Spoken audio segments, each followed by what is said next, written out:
तंत्र की दुनिया एक ऐसा महासागर है जिसकी गहराई को नापना किसी साधारण मनुष्य के बस की बात नहीं। कहते हैं इस ब्रह्मांड में ऐसी शक्तियां मौजूद हैं जो अगर प्रसन्न हो जाएं तो रंक को राजा बना देती हैं, लेकिन अगर कुपित हो जाएं तो राजा को भी राख के ढेर में बदल देती हैं। आज की कहानी एक ऐसे ही साधक की है जिसने अपने अहंकार और प्रतिशोध की आग में जलकर एक ऐसी शक्ति को जगाने की गलती की जिसका नाम लेने से भी बड़े बड़े तांत्रिक कतराते हैं। ये कहानी है कामाख्या के घने जंगलों में छिपी कामेश्वरी योगिनी और एक भटके हुए शिष्य सोमदत्त की। क्या सोमदत्त उस शक्ति को संभाल पाया या वो खुद उसका भोजन बन गया? जानने के लिए इस वीडियो को अंत तक देखें। असम के नीलांचल पर्वत की तलहटी में जहां सूर्य की किरणें भी डरते डरते प्रवेश करती थीं, वहां तंत्र शिरोमणि बाबा विश्वनाथ का गुप्त आश्रम था। बाबा विश्वनाथ ने वर्षों की तपस्या से कई सिद्धियां प्राप्त की थीं, लेकिन उनका सबसे बड़ा नियम था शक्ति का प्रयोग केवल जन कल्याण के लिए करना। उनका एक शिष्य था सोमदत्त। सोमदत्त प्रतिभाशाली था, लेकिन उसके अंदर धैर्य की कमी थी। उसके परिवार को गांव के जमींदार ने धोखे से मार डाला था और उसकी जमीन हड़प ली थी। सोमदत्त के सीने में बदले की आग धधक रही थी। वो जल्द से जल्द ऐसी शक्ति पाना चाहता था जिससे वो एक ही रात में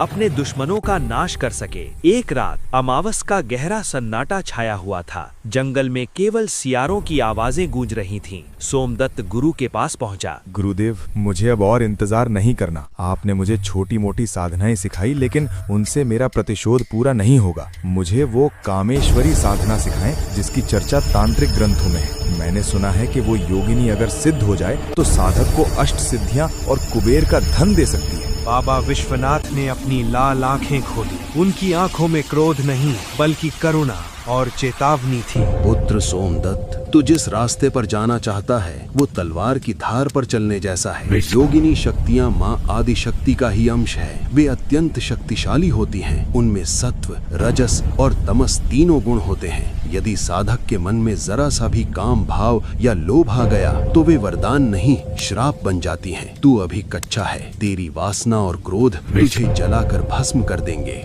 मैं नहीं डरता गुरुदेव, मुझे बस शक्ति चाहिए। अगर आप नहीं सिखाएंगे तो मैं खुद प्रेत बन जाकर साधना करूंगा। बाबा ने उसे बहुत समझाया, लेकिन विनाश काले विपरीत बुद्धि। सोमदत्त उसी रात आश्रम छोड़कर चला गया। वो अपने साथ एक प्राचीन तांत्रिक ग्रंथ चुरा ले गया जिसमें योगिनी आवाहन की गुप्त विधियां लिखी थी। सोमदत्त चलते चलते प्रेत वन के शमशान में पहुंचा। ये कोई साधारण शमशान नहीं था, बल्कि तंत्र साधना का एक जागृत केंद्र था। यहाँ की हवा में ही एक अजीब सा भारीपन था। उसने शमशान के मध्य में एक विशाल बरगद के पेड़ के नीचे अपना आसन